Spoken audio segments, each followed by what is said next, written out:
All right, good evening, ladies and gentlemen. Welcome to another episode of Justice Speaks. It's season 2. We have been gone for a while, but we're glad that we're back. A lot has happened since we last got together. Walter Scott was shot 8 times in the back. Freddie Gray, as we know, has been taking over all of the media outlets about a young man who suffered a serious spinal injury, which resulted in his death. Baltimore has been uprising. Folks want their voices heard. And the reason why we're here this evening is because we want to talk about how can we have our voice heard and the miseducation of the Adventist. Does our theology cater towards us being apathetic towards fighting for social justice and for fighting for the rights of the marginalized? As you see, we have our usual suspects that are back with us tonight. And we have 2 guests. We have 2 wonderful guests that are with us, Pastor David Franklin of the Miracle Temple SDA Church, and Chip Dizard, who is a well-renowned CNN correspondent, if you will, who's been out there on the front lines. And so, Pastor Franklin, if you don't mind sharing a few words, tell us about what's the atmosphere down in Baltimore right now from your perspective. Yeah, man. Well, first of all, Jamie, way to go for, kind of creating this environment in this space where we can talk about these kinds of issues. It's important, and so kudos for you for doing that, man. And thanks for the invite. Yeah, I mean, Chip has been there down there as well as I have. There is I feel like there's a collective desire that and sense that this is an opportunity to really make, to see something change in Baltimore. I mean, folks have been saying that that this was the state of emergency was called by the governor, a few days ago, and that the truth is Baltimore has been in a state of emergency for much longer than this week, and this issue regarding Freddie Gray. So I think that there's this sense that this is kind of like a boiling point. It's a tipping point where folks are saying, "Hey, listen, the anger that has poured out into the streets, while we don't like the violence, it's symptomatic of something much deeper, and we're all feeling like we need to come together to leverage this moment to change Baltimore for the better." Nice. Now, how have been the other Adventist churches in regards to what's happening down there? Have they been calling you? Have you been in dialogue with them? Are they involved in any sense? Yeah, man. Well, this is probably my greatest surprise and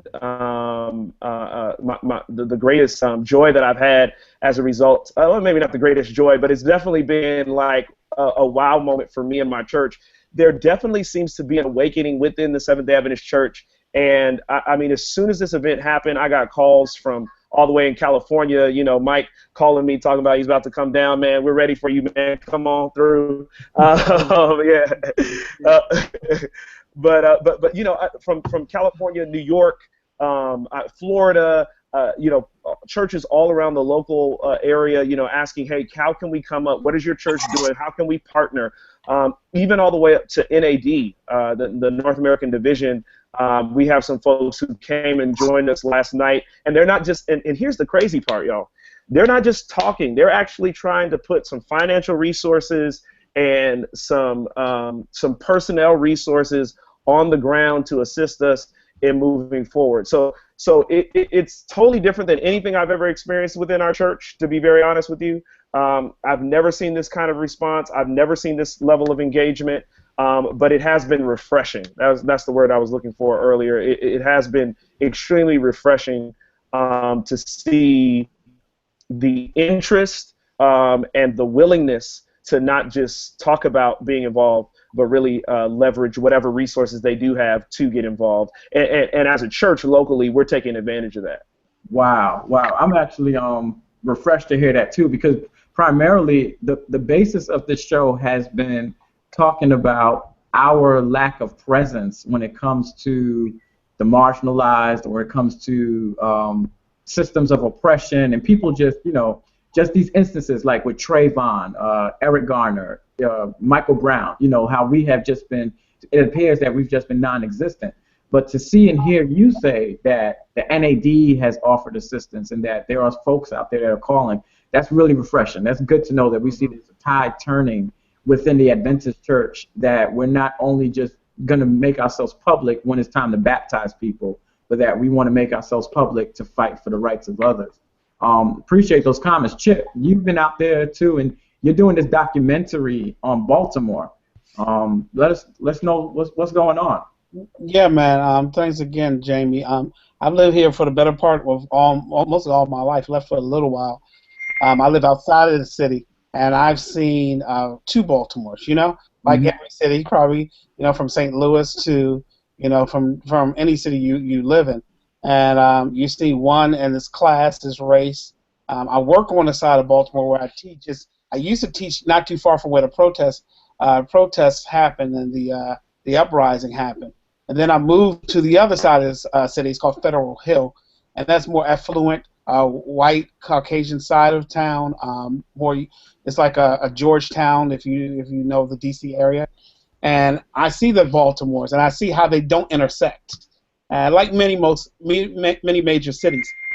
But what I do see, at least from the youth and from the kids that I teach, and from being here all my life, is that I see frustration, and I see that people want change desperately. Like David said, this was like a powder keg, and it was ready to explode. And this was the ignition. Faith leaders I talked to a lot of faith leaders, Adventists and non, were ready, not for this, but this moment was bound to happen. Our Ferguson has come, and the chickens have come home to roost, unfortunately, for this town. But I think that the town is resilient. Baltimore's a gritty town. I love it. I love it, and I hate it at the same time. But I think that the people, like David said, are ready. The faith leaders are ready. I'm glad that the NAD and people are ready to step up, because we're right in their backyard. You know what I mean? So when we're right here in the backyard, sometimes you could be taken for granted. Have no honor in your hometown. So I think that this is going to be a catalyst, and we're hoping for a substantial and substantive change all over the board. Awesome. If I could, Jamie, ask Chip a question. So, I went to Columbia Union College, so I was in the D.C., area for a little bit, and back and forth from Baltimore, and I was doing some research on the demographics, and I'm just wondering how, in your opinion, you think this has gone on for this long. The average income for an African American is $33,000, a year, which, if you were to have that in California, you just couldn't make it. Barely, of course, making it there. I also looked at some of the educational challenges that seem to be. We lost him. Yeah. Well, it kind of piggy off what what Kelly was saying was, I was thinking about what you said, Chip, and what you said too, Franklin, about the whole fact that Al Ferguson has happened, and that Franklin, you said that this has been going on for a long time. I read an article by David Simon, the creator of The Wire, and which was a hit series while it was going on. And David Simon is saying, like, man, we could have prevented this a long time ago if we had just simply paid attention to what I saw, what the Baltimore Sun has been writing, that this stuff has been going on. It's just that because of social media that it's been exposed.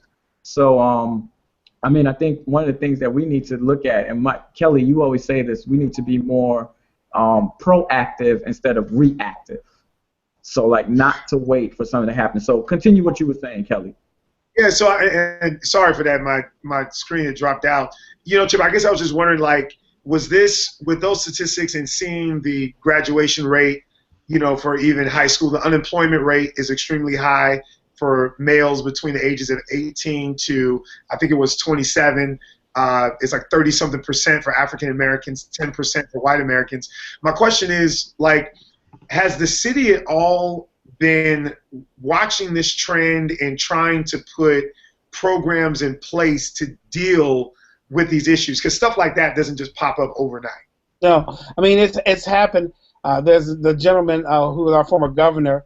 It kind of happened like The Wire with this guy O'Malley. His name is Martin O'Malley, former governor. It started with his policing policies back, aggressive policing policies. He brought this police commissioner in the 90s from New York with a very aggressive style, and it continued for a while. So there's been a lot of angst against the police back then, against with black and brown people. But I'm thinking, Mike, that it's when I worked in the side of town where I worked, and I saw kids, and I saw them every day, and I saw that they would come, and the meal that they would get at lunch would be the best meal they would have all day. Okay, that's rough. And when they always ask for food, I just wasn't used to that. I mean, wasn't rich, but it was middle class, but I just wasn't used to seeing people. And I said, really? And they're trying to get extra food, and they mean it, and they, so the poverty was there. And I think that with the preponderance of teenage mothers, unwed mothers, low education, no education, it's been a spiral and an effect. So they've seen it, but I don't know if one program or one thing. So we have a lot of smart politicians over here, right? We have, Elijah Cummings. We have former Congressman Kwesi Mfume. We have great people. But I think that it's been so much for so many years. And then just the attitude of people has become very apathetic. And I'm talking about where people were like, well, if I can get this check every month, then I won't work. So it's been kind of a badge of honor. And when you walk in the streets, especially some neighborhoods, even where David's old church is, Berea, you'll see two Baltimores. One side of the street, Park Avenue, is very nice, and then you go 2 blocks down, and you'll see, devastation. So it's very strange. I mean, 1 block over, it can be just total night and day. Yeah. Wow. So, Jamie, if I could, I definitely want to ask David Franklin a question, man. First, just chiming in, the students at Andrews, man, have been having prayer vigils. They've been brainstorming about how those from the Maryland area are going to come back home and actually be ready to hit the ground serving. So just from Andrews University, man, our thoughts and prayers are with both David and Chip, man. You guys are doing an excellent work. And David, I want to ask you a question on something you opened the show with this evening. You were talking about you're seeing a change within our church. Mm-hmm. And one thing that I'm noticing in my context is that this change is really being pushed by the next generation. Now, I found it interesting that you also talked about the NAD giving aid, etc. But even as we look at the Baltimore uprising, man, that thing was really spearheaded by the next generation. When we look at the Soweto uprising against apartheid in South Africa, that was pushed once again by students.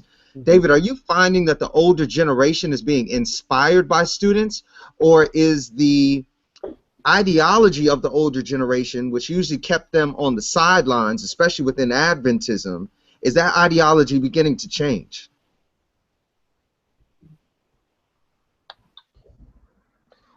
Yeah, so I missed the last part of that there, but I think I got the essence of your question. I think there's a couple things going on. I think that there are pockets of people who have always been there. I mean, you think about the boomer generation, so to speak. I mean, they were there throughout the civil rights movement and had kind of this activist spirit over those years, and I think that hasn't totally died. There hasn't been like a structure or an acceptance of like that level of activism within our church, and so they've kind of been quieted over the years. Plus, just with the age, kind of the journey of life that you go on, you start having kids, you start getting older. You being out in the streets becomes a secondary or tertiary priority beyond your family and children and work, et cetera, et cetera. But I do think that there are these pockets that we are seeing within the Adventist church, not just of activism, but a desire from people who want to see a different Adventism. And I don't think it's ruling the day. I don't think it's running the culture at this point within our church, but I do think that it exists, and it's almost like the silent majority. You've got the crazy conservative fanaticals on one end, and you've got the ultra liberals on the other, and they make a lot of noise. But the folks in the middle, because things are a little bit more nuanced for them, it's not as black and white. You know, things are gray at times. I think that it's kind of, you know, there's been a silence amongst the majority that sits in the middle. However, those pockets have always existed. Now, as it relates to the next generation, I think it's undeniable what I think maybe part of the question you might have been alluding to or leading with, that this younger generation is unwilling. You know, one of the things that the news reporters were talking about is that you know, there's this constant call amongst those who are out in the streets burning down buildings, et cetera, to, you know, change takes time. Change, you know, you got to wait for it. It's 10 years in the process. You got to wait for it. This generation is saying, we will not wait. We will push, we will scrap, we'll do whatever it takes to bring change more immediately, because we've lived with the dysfunction of the lack of change for too long, and so we're not going to continue to just accept it. We're going to push and push until we see change happening. And so I think that reality is definitely, possibly, maybe the way I could describe it, is reawakening the heart of the previous generation to say that we can't, you know, just kind of continue to sit and be sit back on our laurels. We must get involved and assist as much as we can to give a pathway and a context for this new generation to lead the way and move forward. I really do believe there are people who want to get out the way and let this generation take the mantle. And I think crises like these bring those people to the forefront. So can I, if I could ask, you know, for, you know, David or Chip, I think both of you might be able to answer this question from a different perspective. One of the things sometimes that takes place, I think, in our church is we're very event-driven. So you'll have a youth congress, and you'll have this amazing spiritual time, and then when youth congress is over, things kind of, you know, go back to normal. I think one of the things that we recognize throughout history is that a fight for justice can't be event-driven, but the event might be a catalyst to propel something to move forward, but there has to be some sustained, that even when nobody's being shot, even when nobody's spine is being severed, there's no brutality, there's still something in place that is moving towards the ultimate goal. So maybe, you know, both of you from the church perspective, and Chip, just in your arena, you know, maybe even closer from the city and a different side of professional perspective, do we see those things in place that are more sustainable? Not just a march, which is great, not just a prayer in the moment, but do we see, are there plans, are there talks on the ground that, hey, here's what we're going to start putting in place so that something like this doesn't happen again, and if it does, we have an immediate response that we can kick in and really start dealing with some of those issues? Is there a sustained plan that you see some people working on? I can speak from my perspective. I see a lot of ministers, I see a lot of educators, I see a lot of even creatives getting together now. So there's putting together a sustained plan. There's Baltimore United. There's a lot of, I can't remember all One of Baltimore. One Baltimore. There's a lot of different organizations. I think this is a catalyst. I'm hoping and praying that this will be sustainable, and I think it can be. And I think we just have to be vigilant in every city, not only Baltimore. D.C. needs to have this, or Charlotte, North Carolina. You know what I mean? And I think that the plans are here. I think that also, Mike, in 2016, we up for a new mayor. So this is going to be a watershed moment for her, okay? So to this whole comment about thugs and this whole comment about policing, she's on a very tricky pole right now. So I think people are just kind of waiting this out. And, Mike, we just got a new Republican governor, the first one in, what, 8 years here or longer, you know? So Maryland's a blue state, so you have to understand we have a Republican governor that's never been a politician before. He was a real estate developer. So this is way over his head, okay? This is not in his wheelhouse. So he's dealing with something. You notice the whole disconnect. You've never seen the mayor and the governor kind of together. Have you ever seen them together in things? Right. I don't know if you have. No, they haven't. Yeah. Think about that. And now think about New York, when other tragedies happen with Chris Christie and all these other people. I'm not saying, but this is a very tense relationship. They're not playing in the media. I see it. I see it all the time. I was down at City Hall yesterday, and I just saw some politicians. You feel the tension in the air. And from the student perspective, I work with a lot of students, a lot of young people, and these folks are ready to go. I mean, it's almost like the 2007-8 Obama campaign all over again. You know, they had a march from my school to City Hall. It was just called a March for Understanding. It was a demonstration. They didn't talk about police brutality. They just wanted understanding. I was there taking pictures with them, getting video for the film, and the kids are leading this film. I mean, I'm just the director and the producer, but my students are really out there on the front lines. They say, hey, you know, Mr. Dizard, we want to get this footage. This is history. They're realizing that this is their moment.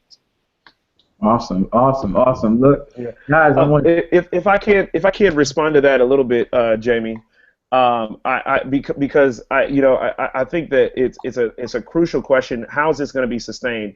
And I think the reality is, in part, we must say that our hope is that it's going to be sustained, but nobody knows yet. You know what I mean? That's the reality. The hope is that this is going to be leveraged into something that will be that will be an uplift, both economically and otherwise, for Baltimore, and specifically the depressed portion of Baltimore. You were mentioning some stats earlier, Mike. You know, one of the stats is approximately 150,000 people are under the poverty line in Baltimore. There's only 622,000 people in the city, so that's 23.8. Approximately a quarter of the people who live in the city are under the poverty line. You know, so there is a depressed city without a question. And then, as also Chip was talking about earlier, you have these two sides. You have a side that's very depressed, and then you have a side that is not as that is affluent, not even just not as depressed. They are affluent. So you know, kind of have those two pictures. But I want to just say a few things about sustainability real quick, Jamie. The first is that I was talking with D. Ray Williams. You guys might have saw him. He's the activist that like totally shut down with Blitzer about, you know, what's more important, broken windows or broken minds, you know. So I had the opportunity to talk to him, and you know what he said to me was extremely crucial. And he said, because he's been in 13 cities protesting with Ferguson and everything, he said, I asked him about, you know, how can we collectively pull this all together for a sustained impact? And what he was saying is that one of the misnomers about a movement like this is getting everybody kind of under one umbrella organization. He said that when you have that, what happens is that organization then is so it's exposed to being corrupted or to, you know, infiltrated and shut down. And so he said in Ferguson, one of the positive things is that there were 50 different groups out there approximately initially. And so when they tried to like figure out how they were going to get them to stop protesting and all that, they couldn't do it because you shut down one group, but there was 49 other groups. And so, you know, he was encouraging me, like, listen, whatever silo you have, whatever community you have, organize those people, get them out on the streets, and keep them active. And that is part of sustaining the change when you have these autonomous groups that are all working towards a common goal. Now, ultimately, that has to coalesce at some point. But he said 200 days later in Ferguson, it's just now starting to coalesce to the point where they are going to be leveraging that into some kind of political power. So I think that part of this is just keeping that energy together, keeping that communal, you know, angst and unrest and frustration, keeping that kind of energy going, so that, you know, as we do the harder work of figuring out how we can connect together, that you still have the kind of you know, the front page, still getting the front page news story, because people are like saying, hey, I'm not willing to let this issue go. You know, another thing, and I want y'all to know, I am not I have no wool over my eyes as it relates to my church. Okay, one of my cries has been that we have failed to be socially active, not just in North America, but all around the world. In Germany, I mean, you know, you could go back to the multiple issues that have happened socially throughout the world, and the Adventist church has not been there. But in this case, the things that the NAD has been talking to me about, and the union and the folks who are coming alongside, they want to partner for the long term. Nice. They want to be involved in helping keeping these kids off the street after school, and and again, they're coming with both personnel, knowledge, personnel base, a knowledge base, as well as finances. And so, I don't think that this is ubiquitous across our church, but I have been pleased to see in this situation that their folks are already thinking about what models we can put in place to sustain this effort. Man, that's awesome. Look, gentlemen, I want to thank you all for jumping on. I know you guys are busy. Pastor Franklin, we are praying for you. We're uplifting you. We thank God for you and for your concern for the least of these. We must continue to agitate. We can't give up.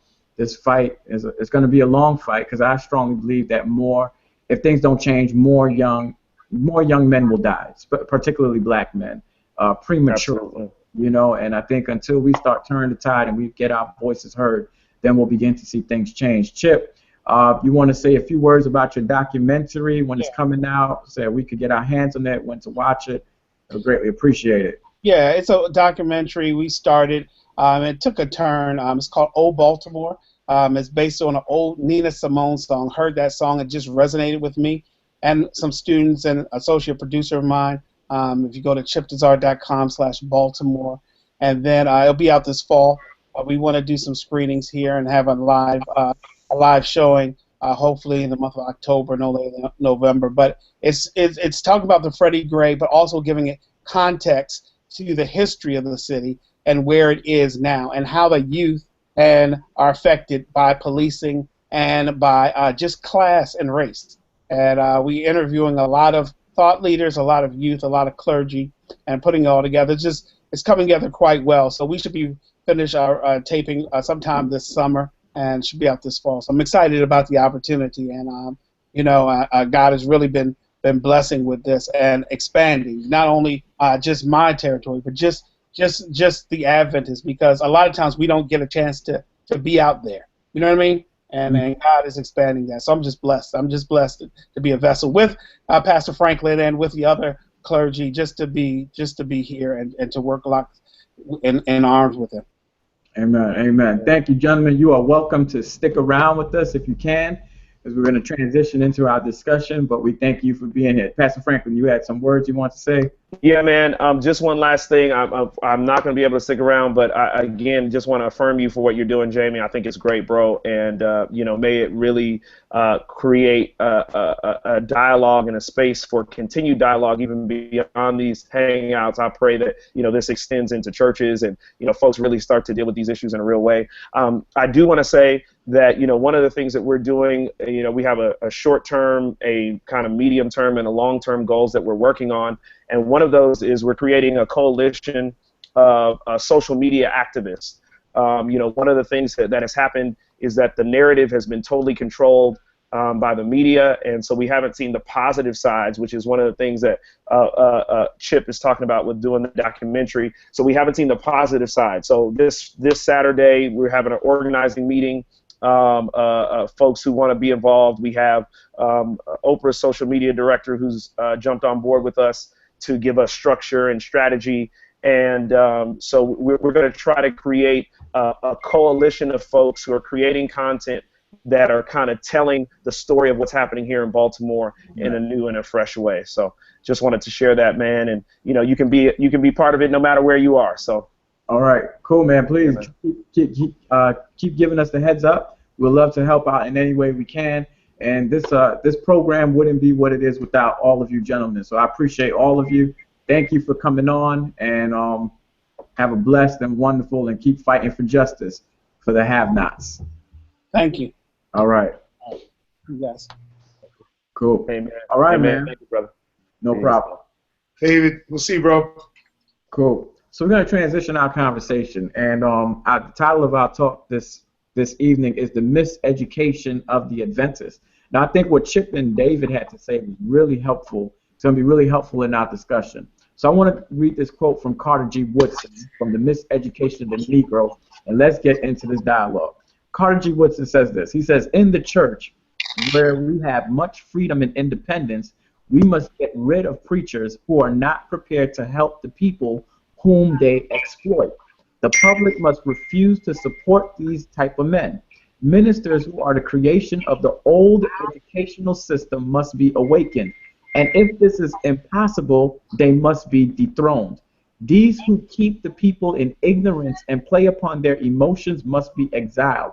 The people have never been taught what religion is, but most of the preachers find it easier to stimulate the superstition which develops in the unenlightened mind.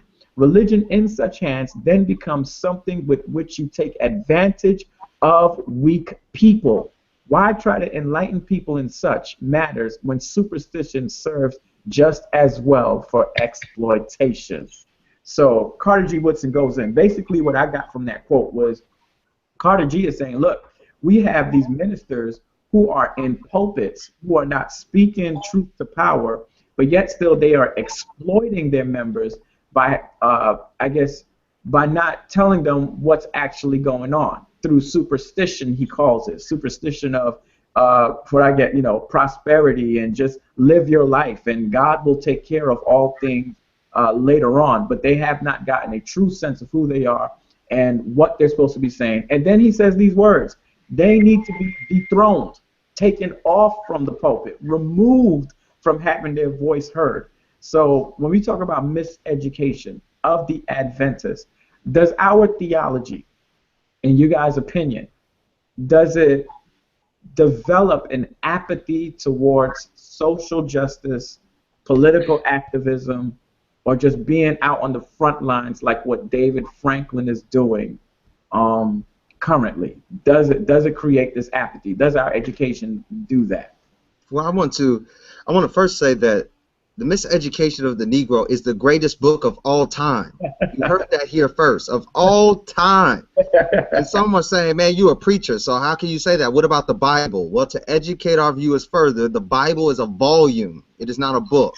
That's right. The greatest book of all time is The MisEducation of the Negro by Carter G. Woodson. Now that commercial break is over, listen, Jamie, I don't even think it's just the theology. Number one, currently what we see in the United States of America in the black community is a reproduction of colonial imperial Christianity.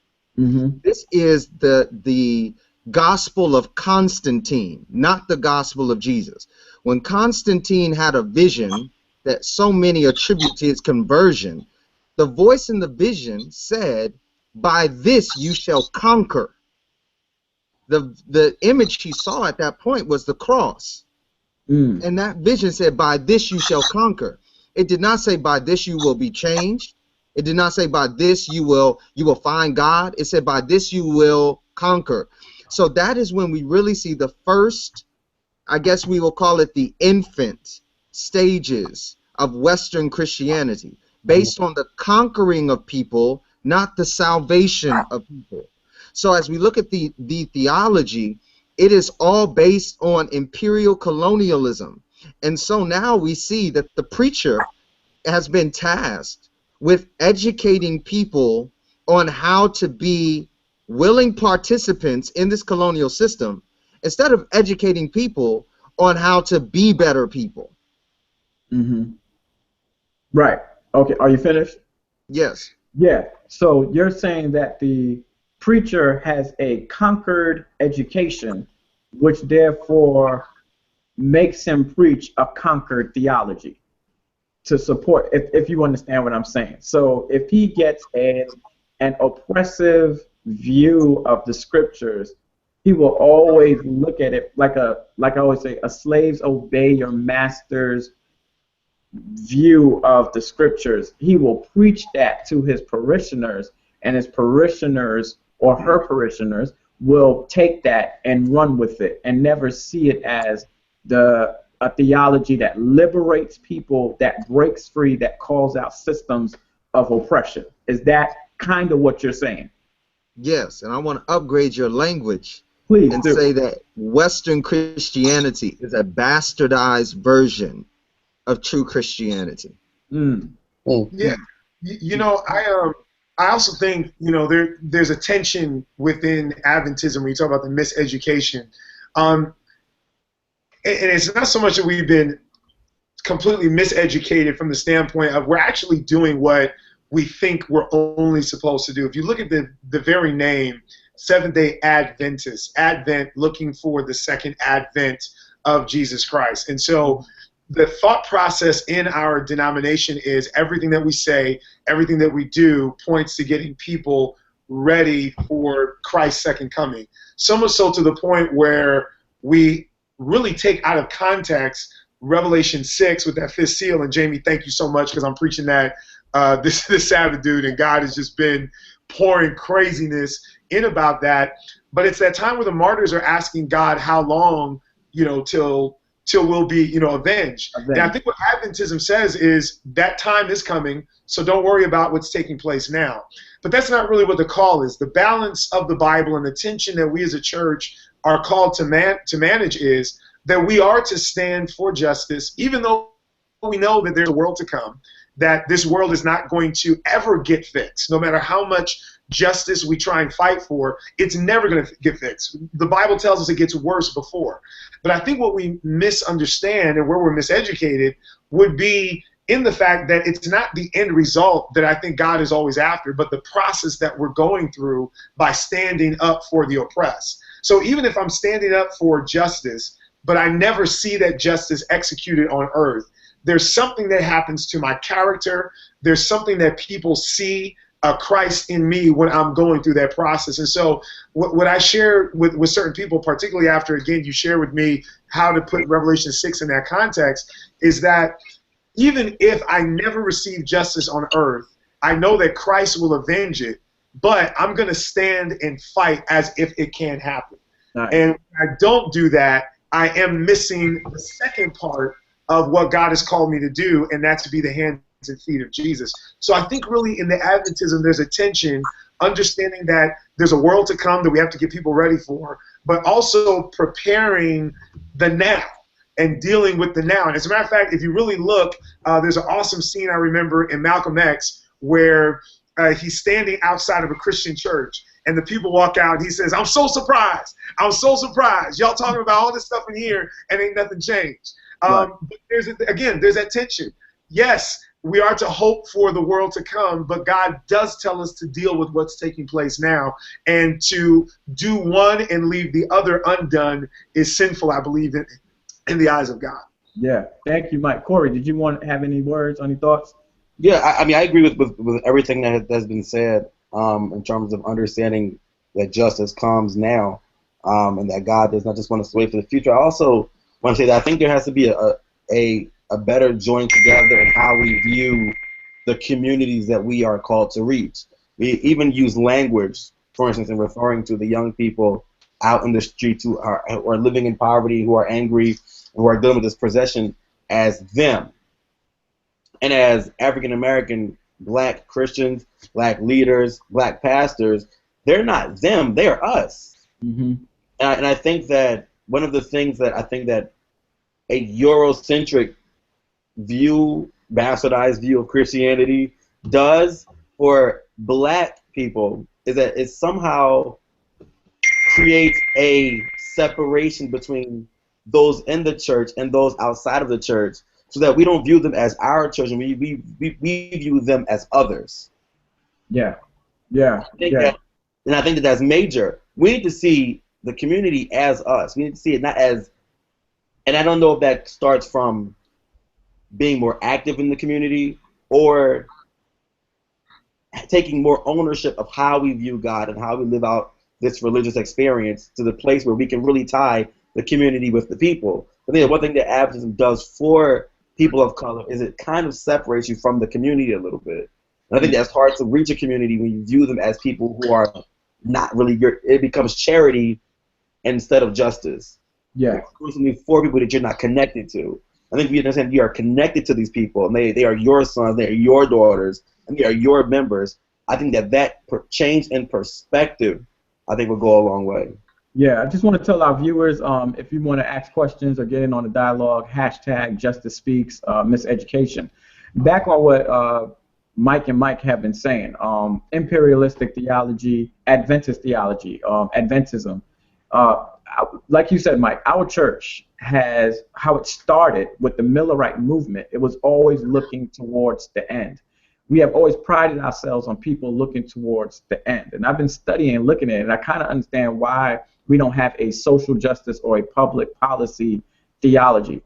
It's because anything that transpires on this earth, if it does not have to do with a last day event, we don't have anything to do with it. So black boys dying, sex trafficking, that does not threaten religious liberty. So until those things threaten religious liberty, then we will stand up. Like, we have been vocal about gay marriage. And the reason why we're vocal about that is because we don't want gay marriage to come into our church. So it's always been a look towards the future sort of theology, and anything that happens here on earth. So that's why Ted Wilson and the GC won't make a statement in regards to what's happening, because it doesn't have anything to do with last day events. And I think that's where we hurt, because we have become, in my opinion, a very pompous religion.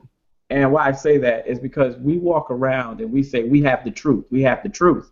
But we don't have all truth, because the truth of the gospel is that God talks about justice and fighting for the least of these. And so that whole, as Samuel London puts it like this, he says, Adventism advocates Christ's return as the solution for society's problems. Adherents tend to perceive that socio-political activism is unnecessary.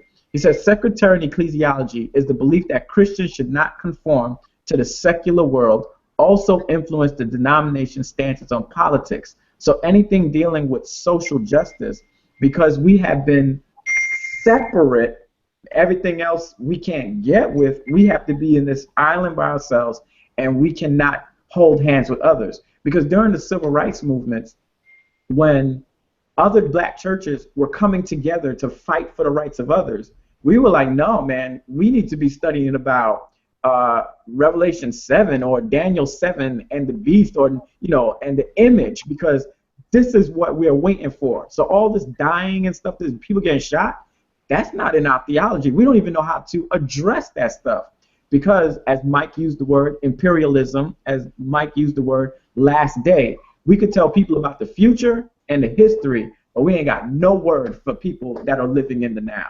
And Jamie, doesn't the word of God say, man, Jesus himself says this, man, the kingdom of heaven does not come through signs and observations, but the kingdom of heaven is right now. It's in your midst, as it would say in the Greek. And when I'm looking at that, I'm saying even Christ himself was trying to minister to people who were focused on a future occurrence, a future advent of God on earth. But because of their focus on the future, they missed the now. And that missing of the now caused them to miss the heart passion of God. And so as I'm looking at being a part of a denomination that's so focused on the future, I'm like, yo, man, I know y'all may not like this, but something that is all about the new agers right now is being present. Any new ager I've spoken to is always talking about the power of being present, and how being present actually makes you more aware and sensitive to the moment that you are in right now. And so as the church continues to focus on the future, they miss the opportunity of being focused and sensitive to the needs of right now. Well, and see, and this is why, you know, I wonder, and you know, we highlighted this before, it is a miseducation, but I also think a lack of emphasis. Remember, Ministry of Healing, page 143, Christ's methods alone will guarantee his success. And one of the things that he made very clear is he ministered to people's needs right now. And the reason he was able to deal with the needs of the right now is because when the needs of the right now and the issues of right now and their personal lives were taken care of, it was then that he could introduce them to an even greater, bigger future through him and through the Father. And so as I'm sitting here and I look at different statistics, and I've been doing some research in preparation for what I'm going to be dealing with this Sabbath, but here's the thing that really gets to me. In all of these neighborhoods, the statistics that we looked at with 33,000 income level, that amount of people below the poverty line, and we have Adventist churches all throughout those communities. And so the thing is, even if you have a wrong motive, you're not going to get people to join the church while they're under an income level, miseducated, uneducated, doing all those different kinds of things. Yeah. And so the idea would be, you would think that even dealing with right now prepares you for the future. And so as I know this is a place of resource, what I would like to suggest to a lot of different pastors is what the government, your local city governments are looking for is they actually are looking for churches to partner with them to be a voice for different policies, to be a voice for change that they want to erect. And what we have to do is start to see who those people are. And just as much emphasis as you put on knocking at somebody's door, go down the hall, knock on that door, and connect with those individuals to say, hey, where are you scratching, where are you itching, and how can the church help you scratch? And I'm telling you, there are entities in all of these communities that just need another kind of voice to be able to go to. Yeah, I got a question. Okay, Corey, you go ahead. After you, I want to read this further. With what Pastor Kelly said, I've been doing a lot of research, reading and looking at a lot of these cities and these municipalities who are trying to do what they can. They don't have the funding. They don't have the tax base. They're not bringing enough revenue to provide programs. And so what they're calling for is for private entities, faith-based ministries, to kind of take up these programming. The issue is, and this is really what was bothering me, the issue is that we are a part of a church who in its up top leadership does not see these kids as their kids. So I don't even know if it's about they're waiting for Jesus to come and that's why they're silent or not active, but they're not their children. It's not their child. They're not worried about their child being stopped by a police officer or being in a failing school because their child goes to a very good private Adventist academy. So it's not even about whether you're waiting for Jesus to come. It's about they don't identify with it. And what we have is, it seems that we have a structure that is not built towards a church going beyond and being able to say, we will take up the work that the local city cannot do. Well, Corey, here's what's amazing about what you're saying, Corey, because when you say they're not seen as our kids and our kids are going to these different schools, well, guess whose doors we knock on to try and baptize? You know what I'm saying? Like, those are the very doors that we want to come into our church. When they come in, we're not ready to deal with those kinds of issues because we're used to deal with what I like to call palace issues. Yes. And not so much those kind of issues. Not only do we not deal with those issues, but we don't live in the neighborhoods to be able to understand that. Most Adventist churches, people are commuting in. And so, again, I think that's right on the head, but one of the ways that they do become your kids, just recently in Mount Rubidoux, there's a place, an entity there called Taisha Miller, about 15, 17 years ago, I believe it was brutally murdered by the police. I think she was shot 40-something times in her car, something just amazing like that. Out of that was birthed the Riverside Coalition for Police Accountability. Oh, wow. Man, all I did just recently is we hosted them and hosted a talk. Well, guess who comes out to that talk? The people in the community. Yeah. My church is there. We get to know them. They see that we're doing that, and now they start to become a little more one with us. So you talk about, again, just some resources. There are a lot of entities like that even if you just host them, that's it. That idea of them that becoming your kids. They're now on your property. You're saying, hey, we're here. We care about what you care about. And no, don't charge them. And I didn't pass out any tracts to try and get them to come out. It's just like, no, I'm here with you. I know. Let me jump in. I got this question. I'm going to answer it, and it's going to lead into my next part. The question is it okay biblically for SDAs to be dismissive of current events, and how can we find balance? Well, with a resounding no, it is not okay biblically for us to be dismissive of current events.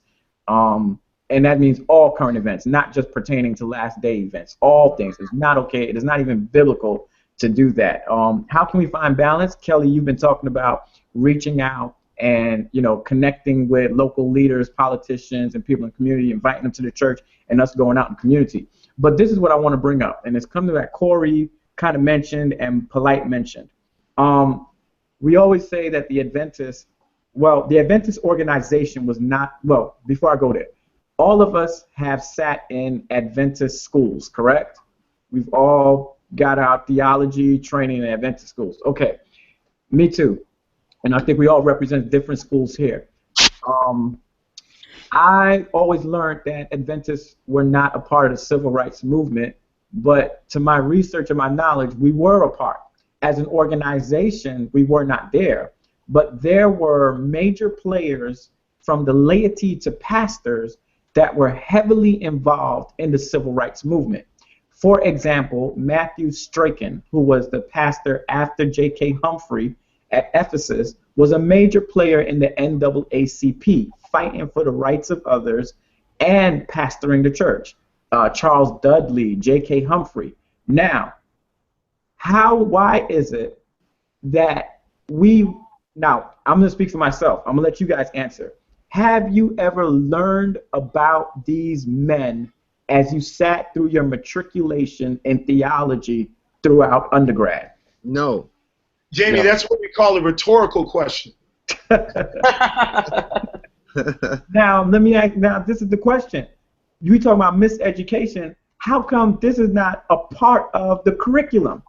Why is it that we learn about Bates, Edson, Ellen White, Stephen Haskell, all of these guys, and calling out? I'm going to call out our HBCU, Oakwood College, that you have these students there in a traditionally black Adventist, historically black college, university, black. And we do not know about these men that were pastors and civil rights freedom fighters.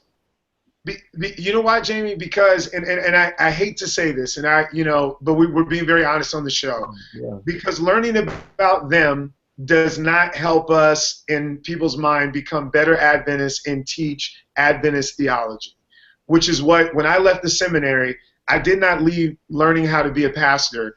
I really left learning how to regurgitate what our church believes to be able to tell people so that eventually they could become better Adventists, and not always necessarily better Christians. And I will be very frank, there is a difference between the two. There shouldn't be, but there is a difference between the two. We don't see learning about those people's place in history as a part of pushing forward the agenda of God. See, the agenda of God is the Sabbath. The agenda of God is the second coming. The agenda of God is the sanctuary message. The agenda of God is the health message. But the agenda of God is not how there was a group of oppressed people that were set free by what it was that we've done. And guess what? You as pastors need to go and do likewise, because while the oppression may be different, there still is oppression. And so that's not a part of what we think is God's agenda. God has a different kind of agenda. And that's why we're not taught that. We're not taught to look at the scriptures and see how it applies to social activism and social justice. And my grandparents, on my mother's side of the family, they're Baptists. And when my grandfather died, there were over 7,000 people at his funeral. And he was a local pastor. There's a reason for that, because the schooling that he got and what he was taught was how to take the gospel to the community and make an impact in the community, and not just theologically in the pulpit. And I want to tell our viewers that I have been just rejuvenated on this topic of social justice by a rereading of the book of Amos. And what I have concluded by my reading of the book of Amos is that Amos is a lowly shepherd who was called by God to rebuke nations, plural, just not Israel and Judah, but Moab, the Amorites, Egyptians, the Philistines. And every rebuke that he levied was because they were not sensitive to the needs in the community. And I even want to draw the attention and focus primarily to Amos 2, verses 7 and 8, where God says, I will destroy Israel. I will take out the strong warriors. I will take out the fast runners. I will utterly destroy Israel for 4 reasons. The first reason, they have trampled upon the heads of the poor. The second reason, their fathers and sons are sleeping with the same women. My Lord. The third reason, they are currently relaxing on closed seized for collateral. And then the fourth reason is because they are drinking wine paid for by the fines that they levied against the people. So in these 4 diatribes against Israel, we see that God is condemning them for not caring about the poverty line. 2, he's condemning them for not caring about sexual morality. 3, he's condemning them for not caring about a flawed loaning system, hence the word collateral, and he's also condemning them for not caring about a system of fines which is unjust, which is a judicial system. That those 4 areas represent what we as pastors are supposed to be coming against in our communities. Right. Go ahead. I also think that it comes from a colonial mindset, and I love Oakwood. Oakwood was where I did my undergrad, and I love this school. But I remember going to the dean of the School of Religion, and I was looking up other historically black colleges and their religion program. And I looked at consistencies that I saw in all their programs in terms of classes that were mandatory, not electives, and that they had to take. And Oakwood did not look like it. It did not mirror it. I'm talking classes on King's use of language for social change. yeah. No, I've seen that one. That's it wasn't an elective. It wasn't an elective. It was mandatory. Biblical liberation theology, mandatory, undergrad. I looked at Oakwood. Friends of mine, we went to the dean and we said, ours does not look like this. We looked at this Andrew Seminary curriculum, and we said, ours looks like this. And he told us that Oakwood designs their undergrad religion degree not for you to be a black pastor, but for you to be able to go and be prepared to attend Andrew Seminary. 2 different things. Mm-hmm. And so it's at Oakwood we're not getting this type of teaching that prepares us for Andrews where we don't get this type of teaching.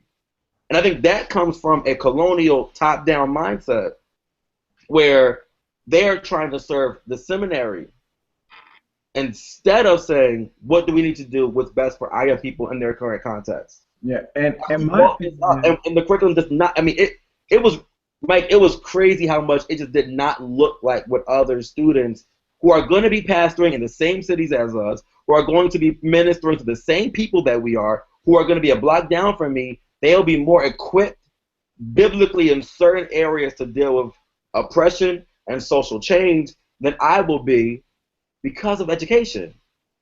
Yeah. They want to prepare you within the system. But Jamie, if I could say something why I think that's so true, I went, Freddie Haynes took me on a tour of his church when you said that for me. And I was going through, he showed me his office and all that, and you see his awards on the wall. When you go to an Adventist pastor's room, you'll see Message Magazine awards, In Gathering awards, most baptisms, all that. You go see on his wall pictures with Bill Clinton, community service, recognition from the mayor, all those different kinds of things. And it's amazing to me what has Message, no offense, for those who are Message, but my Message plaque probably isn't doing as much as whatever he's done for the mayor to say thank you for what you've done. And I think that's a direct line from the schooling that he received. I agree. Yeah, and my thing is this. I don't think that just African Americans should be learning about the African presence in the Bible and social justice, but I think everybody needs to learn that in order to appreciate cultures and diversity. I think we have been erased. Everything black has been erased, and we're always taught to hate anything black. Drums, the talking drum, the drum in the church, get that thing out because it's an evil instrument. You know how they beat that in Africa and conjure spirits. And in America, when we learn American history, we learn an oppressor's view of our history. We don't even learn our history from ourselves because when we first come on the scene, we come on the scene as slaves. And then not only are we slaves, but the same person that oppressed us is the same person that gave us freedom. And so when you have that oppressive thinking in your brain, you will look at the Bible from that oppressive thinking, and then we've all been convinced to think that Jesus has long hair, blue eyes, and he's this skinny guy with a beard. And and all of these kind of thoughts lead to the miseducation and the the whole non-appreciation for other cultures and other people, particularly the African American. And that's why, man, I hold Oakwood accountable. I hold Andrews accountable. I hold black preaching class accountable. That black preaching is not only about screaming and yelling and a run, but it's about speaking a prophetic word of truth to power. And that's not what we need in our churches. We need people, individuals who are not like what Carter G. Woodson described in that passage I read. People who are involved in superstition and just trying to get an excitement and a run from the people that we are dumbing down instead of calling them to be out there. So my miseducation, man, it makes me angry. And so Jamie, yeah, go ahead. One thing that I do want to point out is, in many ways, there are white pastors, white evangelical pastors, who have more of a heart for the community than black evangelical pastors. And case in point, Louis Giglio, who came out and said, we're going to develop a movement to eradicate slavery around the world, coming against sex trafficking industry that is just so prominent here in the United States of America. I'm looking at that saying, wow, it is no longer simply, or a social justice theology is not simply reserved any longer for black preachers. But now God is starting to pour out his spirit on preachers of other ethnicities who simply have the passion of Christ. Yeah. What was Christ's passion? We talk about it every Easter, but then we stop talking about it. It's when you lay down your life for individuals who cannot uplift themselves. That is the passion of Jesus Christ. And right. We are even seeing pastors from other ethnicities jump on board to represent the true passion of Jesus Christ. Yeah, Reverend Michael Flager out in Chicago. I mean, the dude is having gang summits every week at his church. He's got Bloods and Crips and all these gangs in Chicago trying to end the violence. Otis Moss has got a social justice ministry. And like Corey and like you all have been saying, we have this imperialistic theology in our brain that makes us hate the oppressed and love the oppressor and keep our people in this cloud. And not, because I strongly believe that our members are a reflection of who we are. So if we are not actively speaking or fighting for the rights of those that are marginalized, then they don't have the desire to do it either. You know, if we're not calling this stuff out, we're not saying it, then we continue to produce these people with the veil over their eyes. And we have these churches that just, we drive to, take up parking every Sabbath, stay inside all day, don't come out until it's dark, and then we go right back home and repeat the same process. And this has got to change. I mean, it should be embarrassing that we have ADRA. Check this out. We got ADRA, which is a Disaster Relief Association, that will be on the first plane. Now, I'm not saying there's anything wrong with it, but they will be on the first plane to Nepal, and they will fly over Baltimore, over Louisiana, to areas that are being destroyed and devastated, and go help folk out overseas while you got black people, Mexican people, poor people, their homes are dilapidated, and they're just going right past it. So there's something wrong there, man. There's something that definitely needs to change and be reformed for the now. I'm not even talking about a future, for the right now. Yeah. Yeah, man. You know, we went over our time. I think this needs to be a part 2. I don't think we're done yet. I think we need to be a part 2 because we need to go in more on this whole idea of miseducation. I appreciate what you said, Mike, in regards to Amos. Corey and Mike, I know Kelly jumped off. Do y'all have any last words you want to say before we tell people about part 2 next week about Justice Speaks? Yeah, I would say that we need to have a mindset that looks toward being proactive, not reactive when it comes to these things. If we wait for every time a young man is killed by a police officer in order to become reinvigorated and to see the needs of the community, then we will constantly be in a state of mourning, and it will not make for a lasting change. What we have to do is say, even in times of quote-unquote peace, Baltimore is never at peace. Philly is never at peace. Detroit is never at peace. whether it's burning cars and looting neighborhoods, or if it's dodging bullets, looking for a job, looking for opportunities, you're never at peace. And so we have to be productive because in 2 weeks, the papers will leave, CNN anchors will leave, and what will be left? And it's in that moment that we have to be proactive in saying, let's change cultures, let's change society. I think that we are proactive and we can really deal with much more than being reactive. So that's my hurting. That's my burden for those who watch as pastors. Let's be proactive in our ministries and not wait for a life to be lost before we feel the need to get involved and really touch lives. Yeah, yeah. Like, you got any words for us? Man, just real quick on the fact that Christ left and he says, I'm going to send you a comforter. So if we want to define the ministry of the first century church, which should be the current century church, it should be to bring comfort, man. It's that simple. That the Christian has dedicated his soul to bringing comfort in their sphere of influence. So you receive the comforter so that you can give comfort. And if there's ever chaos, hurt, or pain, anguish, desperation, depression in your sphere of influence, you have dedicated your life to making sure that that individual feels comfort. Yeah, yeah. I want to encourage all the pastors out there to, if they want to make a difference, to reach out to your local politicians, local activists. Join hands with them.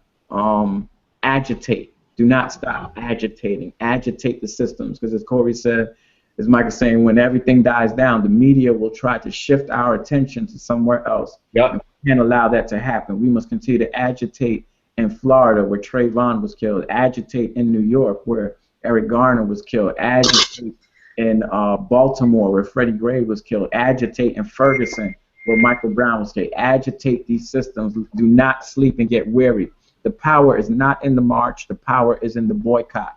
The power is in stopping the flow of money into the pockets of these politicians that create laws that create laws that separate people and have them living on the ends of the margin. I close out with the words of Jesus, as he said when somebody asked him, when the scribe asked him, "Who is my neighbor?" And Jesus told him the story of the Samaritan. And what Jesus was basically saying, our neighbor is the one that we've been taught to walk over. Our neighbor is the one that we've been taught to hate. Society has taught us to hate poor people. Jesus says those are our neighbors. So let's go out and let's go bandage up our neighbors, give them what they need so that they can have a piece of the great pie, this great American pie, or whatever it may be, so that they can have some comfort and peace, and they can have the things that belong to them. So I want to thank you, gentlemen, for being on. I want to thank David Franklin, Chip Dizard, for chiming in on what's going on in Baltimore. Michael Kelly's having some difficulties, but we thank him for being here. And friends, we look forward to next week. We're going to do MisEducation of the Adventist Part 2. And we're going to be dealing with some scripture and some text and some ideas and thoughts out there to help us move forward in the way that God wants us to. God bless you. Have a wonderful night. And don't forget, agitate, agitate, agitate.